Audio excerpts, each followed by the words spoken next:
La cuestión cisplatina, el Imperio de Brasil y la República.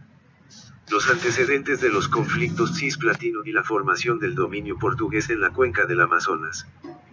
Dado que Portugal y España estaban bajo la misma corona, las fronteras de sus territorios en América del Sur se han vuelto fluidas, por lo que las misiones religiosas se sintieron como en casa, ya fueran de Portugal o España. Desde entonces, se formó una percepción entre estos dos países de que pertenecían al mismo tejido histórico, social, religioso y cultural ibérico, sin distinción de fronteras, colaborando en la formación de sus imperios, que, en cierto modo, pueden decir que eran más ibéricos que el propio español o portugués. Dentro de esta visión, Portugal actuó en América del Sur avanzando en territorio interior, primero a través de misiones religiosas, luego seguido de fortificaciones militares, dando por sentado en relación a los antiguos límites del Tratado de Tordesillas, que restringía la ocupación del territorio portugués, ahora brasileño, al norte, por la desembocadura del Amazonas, donde se fundaron Macapá y Belém, y al sur, no más allá de los límites del actual Porto Alegre. La formación de este Reino Unido de Portugal y España hizo posible que Portugal avanzara por toda la región amazónica, con el pretexto de la investigación y la colonización, hasta el cruce de los ríos Amazonas, Negro y Solimões y más al norte por el río Branco. A Boa Vista en Roraima, que contiene el avance del francés, holandés e inglés. Así, Manaos se convirtió en el centro gravitacional que garantizó la dominación portuguesa en casi toda la cuenca amazónica y sus principales afluentes, como, por los ríos Xingu, Tapajos, Trombetas, Madeira, Negro, Solimões y Río Branco hacia Roraima, además del propio Amazonas Macapá a Manaos. Subyacentemente, el asentamiento alrededor de Belém, en la desembocadura de los ríos Pará y Tocantins, realzó la posesión y el dominio del actual Brasil central, descendiendo por los ríos Tocantins y Araguaia hasta los ríos Paraná, Grande, Paranaíba, Tietê y Paranapanema hacia la cuenca de la Plata. Más al centro-oeste a lo largo de los ríos Madeira, Mamoré, Guaporé, los dominios portugueses se extendieron hasta las cabeceras del Alto Río Paraguay, delimitando los límites con el Imperio Español, donde hoy tenemos los países de Bolivia y Paraguay. Tanto para la cuenca conjunta Tocantins-Araguaia como para los ríos Madeira, Mamoré, Guaporé, en ambos casos, la colonización portuguesa apuntó sus intereses hacia la cuenca del Plata, formada principalmente por los ríos Paraná, Paraguay y Uruguay. La protuberancia de la costa brasileña desde la desembocadura del Amazonas hasta Porto Alegre estaba garantizada por el poder naval de la Marina Real Portuguesa y estaba protegida tierra adentro por las trincheras naturales formadas por las montañas de Borborema en el noreste, hasta los extremos de la Serra do Mar cerca del lago del Pato en Río Grande del Sur. Así, Portugal centró sus dominios en América del Sur a expensas de expandir sus posesiones en Asia, allanando el camino para el avance del Imperio Español en esta región, dejando claro que había de hecho, una división de tareas en cuanto a posibles disputas entre las coronas española y portuguesa. Esta división de zonas de interés entre Portugal y España también se vio en el continente americano. España aceptó el hecho consumado de la dominación portuguesa en la cuenca del Amazonas además del Tratado de Tordesillas, tomando el control de las cuencas de los ríos Orinoco en Venezuela al norte y de los ríos de la Plata, Paraná, Paraguay y Uruguay al sur en Argentina. Nace la cuestión cisplatina. La cuestión cisplatina surge del creciente interés del Imperio portugués por expandirse hacia la cuenca del Plata, definiendo sus límites con los dominios españoles como un hecho consumado ya que ambos compartían las mismas estrategias colonizadoras a través de misiones religiosas católicas y posteriores acciones de fortificación militar en torno a la población emergente. Estos intereses lusitanos tenían como última ambición establecer sus límites a través de los ríos Madeira, Mamoré y Alto Paraguay en el centro-oeste y partes del río Paraná en el sur-sureste y, principalmente, el río Uruguay, compartiendo así la franja oriental de la desembocadura del río de la Plata, que era vital para el flujo de la producción de los estancieros gauchos, ya que Río Grande del Sur no tenía puertos naturales y la entrada a lo lago del Pato a menudo estaba enlodada, bloqueando el acceso a Porto Alegre. Como el principal interés de España era la exploración de minerales de oro y plata de Perú y Bolivia, desde este punto de vista, su estrategia principal fue el flujo de su producción a través de Colombia, Cartagena, y México, Veracruz, teniendo a Cuba, La Habana, como su principal objetivo y almacén logístico para el envío de productos a España, convirtiendo a la región del Caribe en el epicentro de sus intereses geopolíticos para mantener a las potencias europeas alejadas del continente americano. En el Atlántico Sur, Portugal protegió las rutas españolas hacia el este, controlando la costa brasileña y la costa africana a través de Brasil y Angola, y en el Océano Índico a través del Canal de Mozambique, además de la región del Cabo en Sudáfrica. Estas eran las rutas marítimo que descendía por las corrientes que pasaban por la costa brasileña y ascendía por las corrientes de la costa africana, estando en las Islas Canarias, posesión española. Sin embargo, las acciones de los portugueses en la desembocadura del Río de la Plata, creando la colonia del Sacramento a orillas del río Uruguay, hicieron que España pusiera un límite al expansionismo portugués, ya que, en este caso, no acogió con agrado el reparto de la boca del Río de la Plata. Portugal estaba yendo demasiado lejos. Como resultado, hubo una guerra de escaramuzas entre ganaderos gauchos que intentaban empujar sus límites al río Uruguay y, en cambio, ganaderos argentinos y uruguayos que intentaban repelerlos, empujándolos a sus límites a lo largo de los bordes del lago de Patos y Mirim. Para los gauchos estancieros, como Río Grande do Sul no contaba con puertos viables, el puerto de Río Grande no existía entonces, sus intereses eran utilizar el río Uruguay como salida y acceso a la región, hecho que implicaría en el control portugués del lado oriental de la desembocadura del Río de la Plata y en toda la extensión del río Uruguay. En pocas palabras, el Tratado de Madrid de 1750 intenta poner fin a esta polémica, definiendo los límites de la influencia lusitana en la cuenca del Plata, reconociendo sus límites desde las altas del río Uruguay hacia el noroeste y oeste hasta la desembocadura del río Cuaraí, y al suroeste hasta el río Jaguarón en los límites del lago Amirim. Esto aparentemente terminó con la cuestión y removió las misiones españolas que quedaron así en el territorio de Río Grande del Sur, y los portugueses sacaron la colonia del Sacramento a orillas del Río de la Plata en hoy Uruguay. Sin embargo, la resistencia de los jesuitas a cumplir con el tratado demostró el arraigo de esta fusión de culturas ibéricas en la región. Desde el punto de vista de las misiones jesuitas, no hubo necesidad de su traslado en el territorio gaucho y portugués, ya que durante siglos esto no marcó, o no habría marcado ninguna diferencia. Pero, desde el punto de vista de los gauchos y los portugueses, que vivieron en escaramuzas con los castellanos, sería necesario definir estos límites culturales entre portugueses y españoles para poner fin al conflicto en esta región de forma definitiva. De la resistencia de los jesuitas se desprende que el Tratado de Madrid estuvo lejos de resolver definitivamente el conflicto primordial entre Portugal y España en sus disputas por el control de la desembocadura del Río de la Plata. Nace el Imperio de Brasil. El Imperio de Brasil, como resultado de lo desmembramiento del Imperio portugués, hereda las cuestiones cisplatinas de la misma manera que hereda el control del Atlántico Sur, al menos a lo largo de la protuberancia de la costa brasileña, desde la desembocadura del Amazonas, hasta los límites del Río Grande del Sur y, en consecuencia, la importancia y potencia de fuego de su armada imperial, que de hecho fue heredera directa de la Marina Real portuguesa a partir de 1500. El traslado de la sede de la corona portuguesa a Río de Janeiro y el consiguiente colapso de la monarquía española debido a las guerras napoleónicas, llevó a don Juan VI a dar dos pasos inmediatos: primero, la ocupación del lado oriental de la desembocadura del Río de la Plata, y segundo, la toma de la Guayana Francesa en represalia contra Napoleón.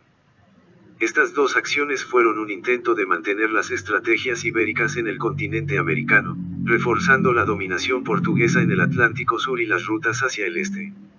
Sin embargo, las guerras napoleónicas serían el presagio del colapso tanto del Imperio español como del Imperio portugués.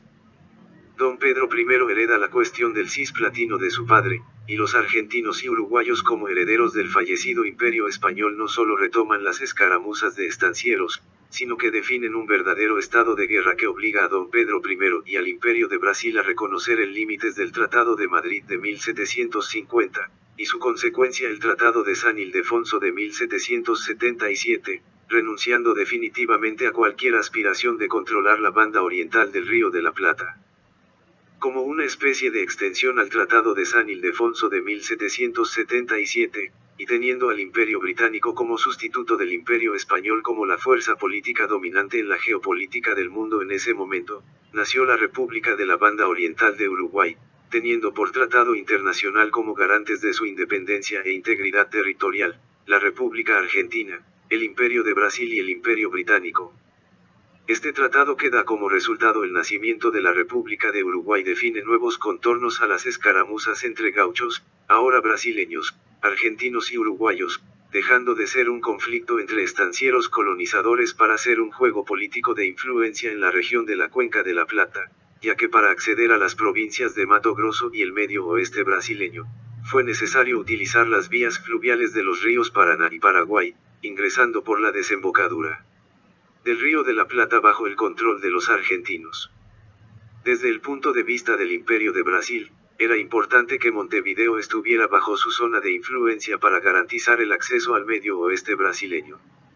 Desde el punto de vista de la República Argentina era fundamental mantener el control de los accesos a las vías fluviales de los ríos Paraná, Paraguay y Uruguay, ya que estos ríos cortaban e irrigaban las valiosas tierras de la pampa húmeda y era fundamental para los argentinos que en la República de la Banda Oriental del Uruguay estaba bajo su estricto control, ya que los canales de acceso marítimo a Montevideo eran los mismos que para Buenos Aires, su capital.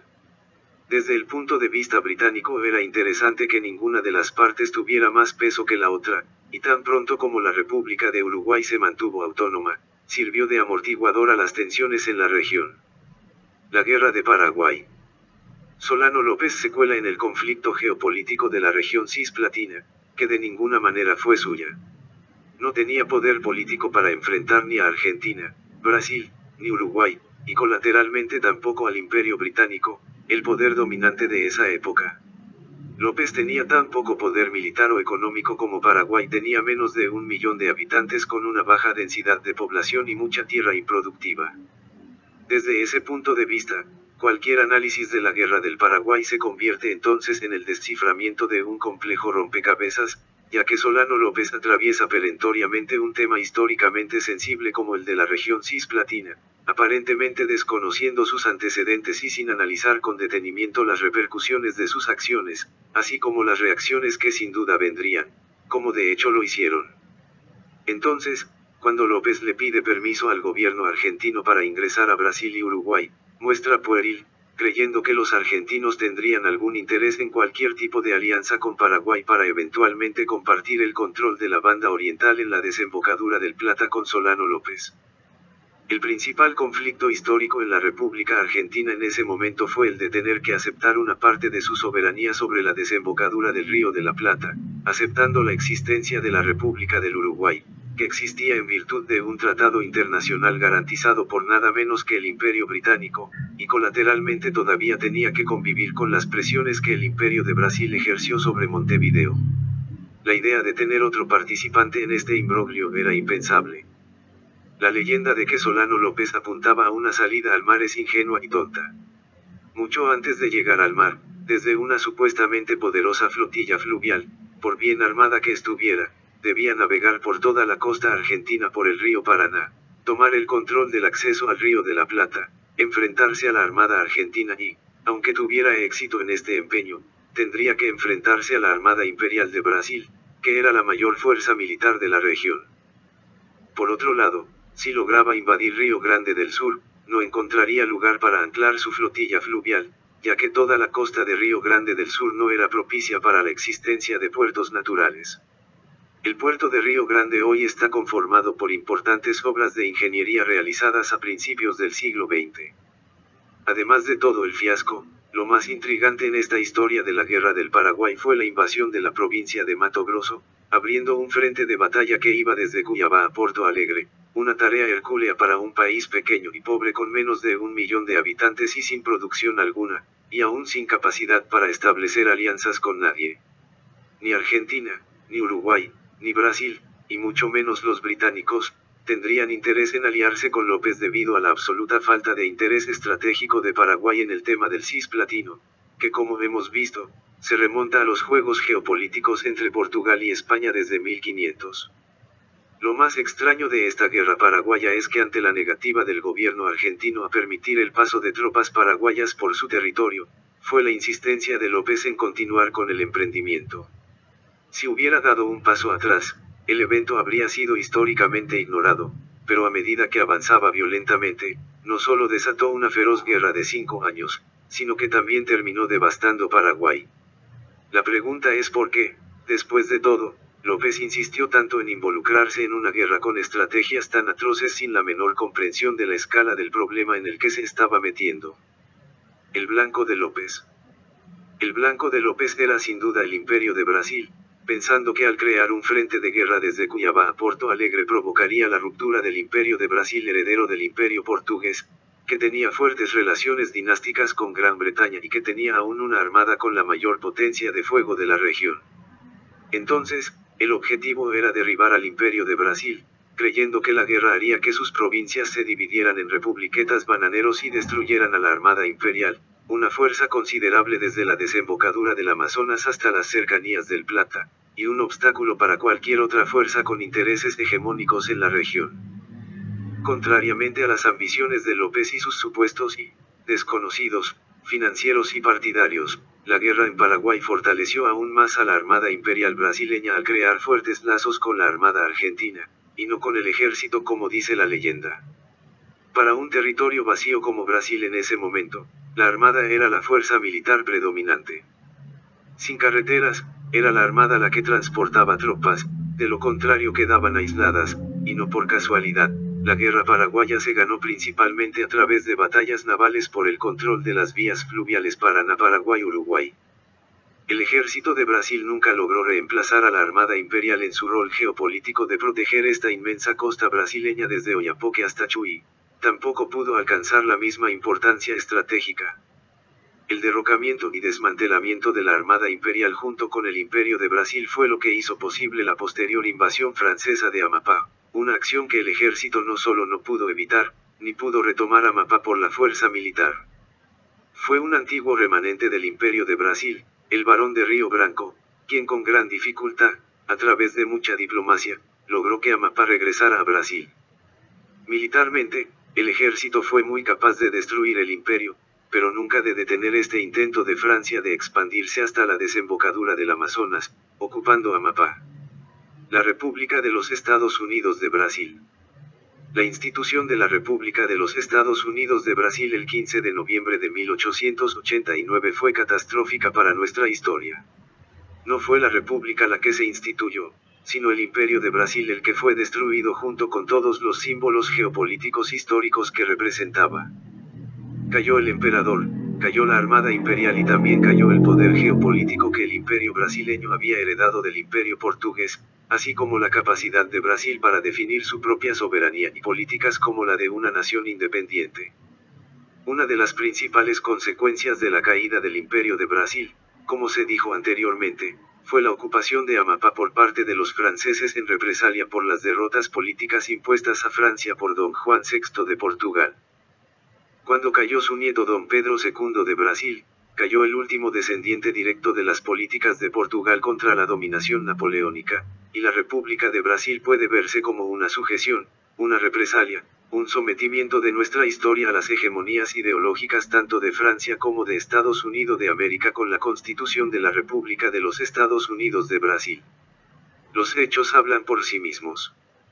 El colapso del imperio brasileño también representó el colapso de la Armada Imperial, reducida a un arma mal equipada e insignificante para la administración de los intereses estratégicos de Brasil desde la desembocadura del Amazonas hasta el Río de la Plata. La fuerza militar de la Armada fue reemplazada por la fuerza militar del ejército en un continente vacío, así como, vacío de intereses estratégicos y geopolíticos, ya que las amenazas contra Brasil eran contra su costa, no a través de fronteras terrestres. Caímos como un gigante en la irrelevancia, justo cuando el ejército se convirtió en un elemento de tutela en la política nacional, incapaz de establecer reglas republicanas estables. Desde entonces, comenzamos a vivir con el impacto de golpes de Estado y revoluciones constantes, además de un régimen que no es más que un corolario de constituciones y papel moneda, en total 9 constituciones y monedas desde 1889. La República en Brasil fue un asalto militar que destruyó nuestra historia, un acto combinado de cobardía, pusilanimidad y nihilismo que nos redujo a todos a un carnaval y un campo de fútbol prostituidos, un gigante irrelevante, incapaz de definir sus propias estrategias o de tener bien definido su rol geopolítico en el mundo o en la región. La República de los Estados Unidos de Brasil tuvo éxito en lo que Solano López no había logrado. López y sus aliados finalmente ganaron. Por profesor Ricardo Gómez Rodríguez. São Carlos, SP, Brasil. 14 de enero de 2020.